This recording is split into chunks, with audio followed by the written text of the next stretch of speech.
We are going to be talking about, can a small business file bankruptcy and still operate the business?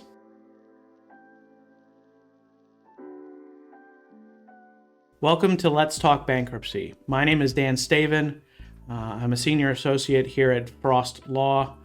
I am licensed to practice in the state of Maryland, Commonwealth of Virginia, and the District of Columbia. Today we're going to be talking about a small business bankruptcy. Can a small business file bankruptcy and still operate the business? In August of 2019, then President Trump signed a law into effect called the Small Business Reorganization Act. The Small Business Reorganization Act went into effect in February of 2020, right before the pandemic. During the pandemic, the debt limits were extended and increased. A small business has to have less than $7.5 million in unliquidated, non-contingent, non-disputed debt. The benefit of filing a subchapter 5 bankruptcy, which is what this bankruptcy is called, are many. First and foremost, a business owner gets to keep their business. They get to keep their business and they get to continue to operate. In a bankruptcy filing, the understanding that most people have is that this might be closing the business. That couldn't be further from the truth. A small business can continue to operate, and with an experienced bankruptcy attorney, that business can be successful. The benefits of filing a subchapter 5 bankruptcy case. Benefit number 1. The business gets to continue to operate.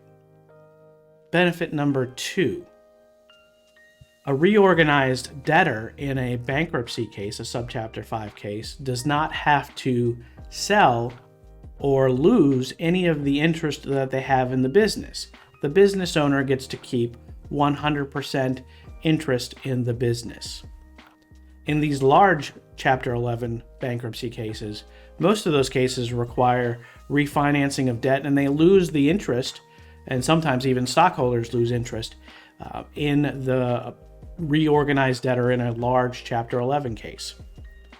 It is possible, benefit number 3, that you will pay less to the unsecured creditors that you have in a subchapter 5 bankruptcy. Benefit number 4, if this is the case, particular set of facts for you, it is possible to strip off a mortgage that is a guarantee and or other debt in a Chapter 11 subchapter 5 bankruptcy. And finally, in a subchapter 5 bankruptcy, all creditors do not have to agree to a bankruptcy plan. In fact, the best interest of the creditors could be that there is someone, a creditor, that doesn't agree to the plan, that the plan is confirmed over the top of that creditor. That means that all creditors do not have to agree. I have filed many cases in the last year and a half. Some of those cases have been confirmed. One particular case that was confirmed involved roughly about 90 vehicles. The vehicles were important to the operation of the business, and we were able to reorganize the debtor. The court allowed us the time to negotiate with the creditors and to get a plan that was agreed by all creditors. A second example is an example of a business person filing under a subchapter 5 bankruptcy case.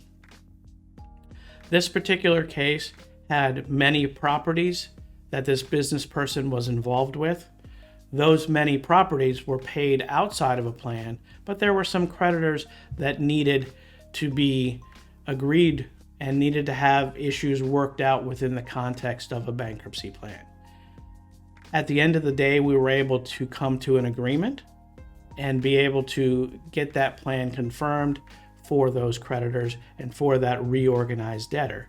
In both cases that I've given examples of, the reorganized debtor did not lose any of their business, did not lose any of the interest in the business, were able to operate continually throughout the case, and were successful in filing their Chapter 11, Subchapter 5 bankruptcy cases.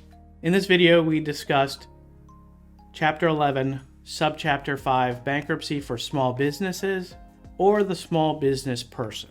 Please comment, like, or subscribe to the Frost Law channel, and be sure to check out our other content on the Frost Law channel.